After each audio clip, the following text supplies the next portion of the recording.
Welcome back to Authenticity Unleashed. I'm your host, Pam Rader, and today we're going to explore something that might just shift how you understand your relationships, not just with others, but with yourself. We're going to talk about the 5 love languages. You've probably heard of them. There was a book years ago and it was all the rage. Physical touch, words of affirmation, quality time, acts of service, and gifts. And these love languages and understanding them have helped a lot of people articulate how they prefer to receive love. And they've become wildly popular in both like personal and couples work. But I love to dive deep. I love swimming in the deep end, and I think we've only been looking at the surface. What if your preferred love language isn't just a preference, but actually a clue to where you weren't loved the way you needed to be? What if your love language is actually pointing you to where you might still be healing? So let's go there. I'm excited to dive into this today. So I'll give you a little background on this revelation or this idea that I had.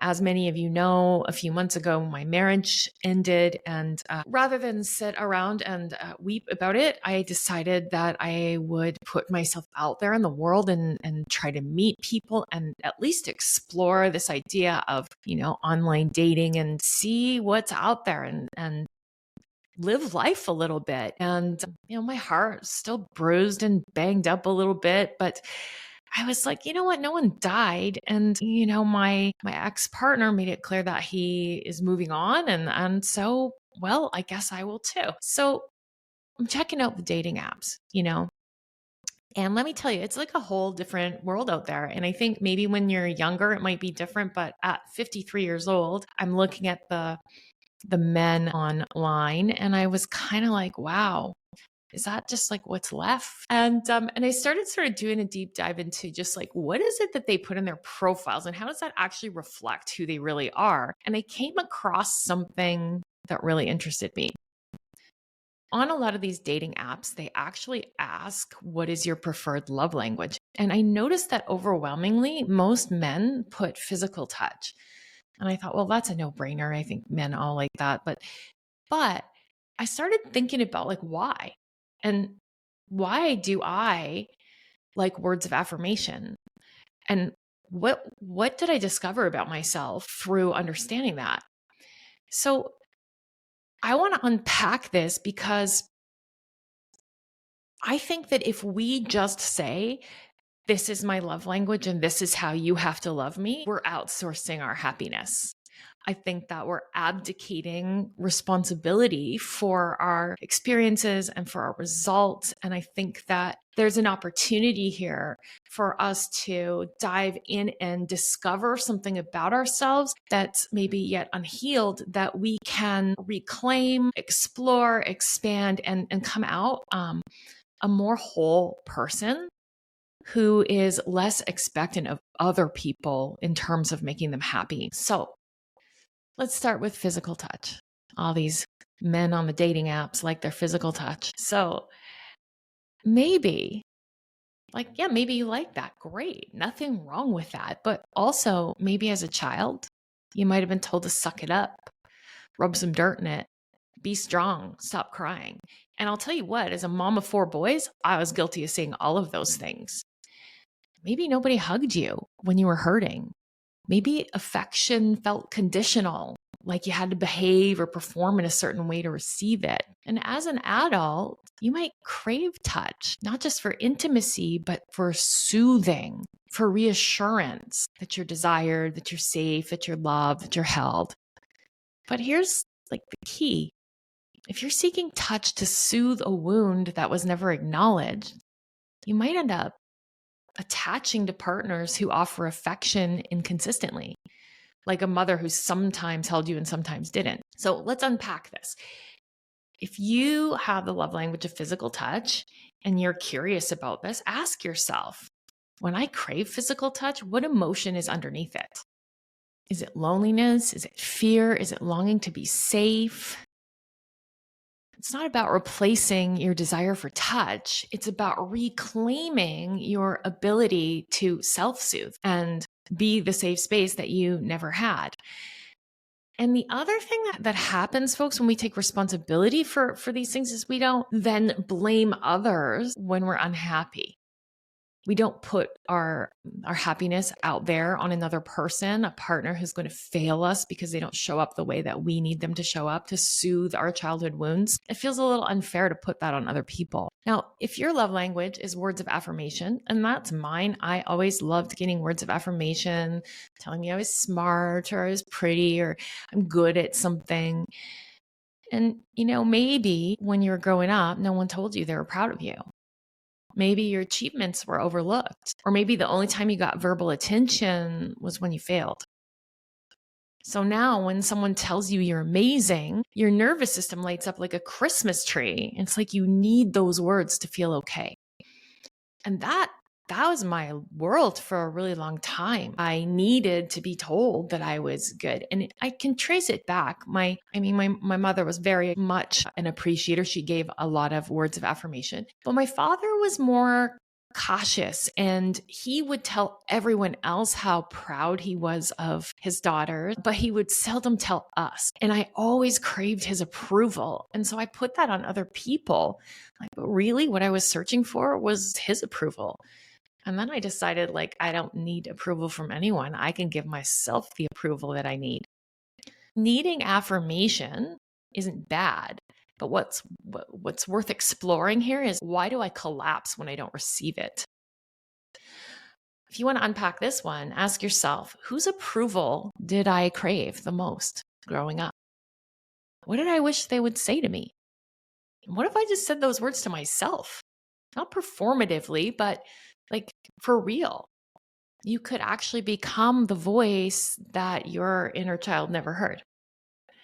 So if words of affirmation are your thing, there's a little avenue to go down and see what comes up for you. Now, the third love language is quality time. And if your love language is quality time, maybe you were raised by distracted, busy, or emotionally unavailable caregivers.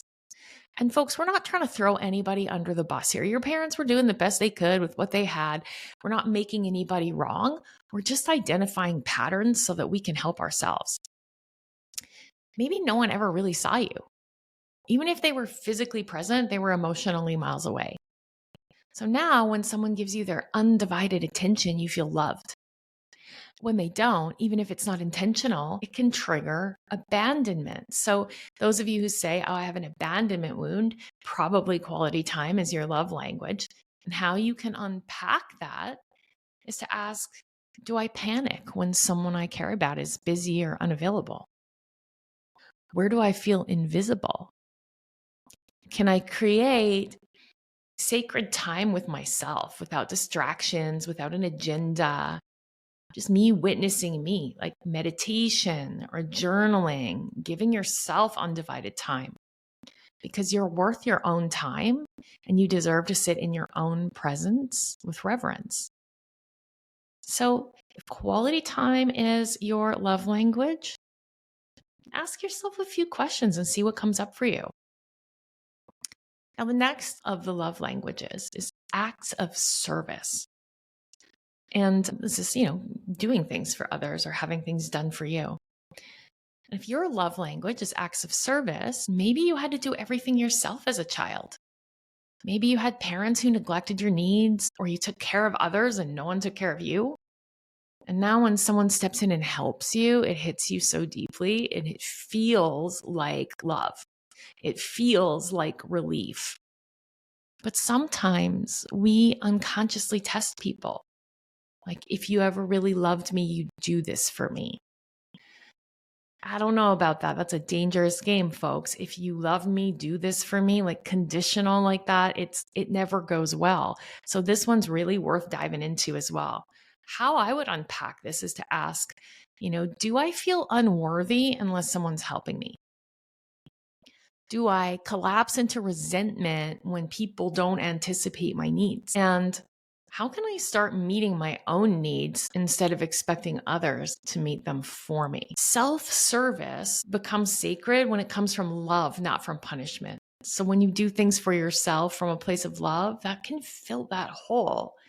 And then you're relieving a burden on the people around you, the invisible instruction manual for how they're supposed to show up for you. You can lay that down, take care of your needs, and then just be present with people. Now, the last of the love languages is gifts. And if your love language is receiving gifts, maybe gifts were how your caregivers bought affection or distracted you from emotional absence. So maybe gifts were the only times you felt noticed. Or maybe you grew up in scarcity and a gift meant that you mattered. So there's a lot that could be around this, and there's nothing wrong with any of these love languages, by the way. It's just interesting to unpack. So if you want to unpack this one, you might ask yourself, what did gifts mean to me growing up? Is there some kind of void I'm trying to fill with something tangible? And what would it feel like to gift myself something meaningful? Not because I earned it, but just because I exist. When we give ourselves gifts with intention, we can heal the wound that said we had to earn love through achievement or performance. So, as I said, none of this is about shaming your love language. It's not about diagnosing yourself or others. It's just about curiosity, folks.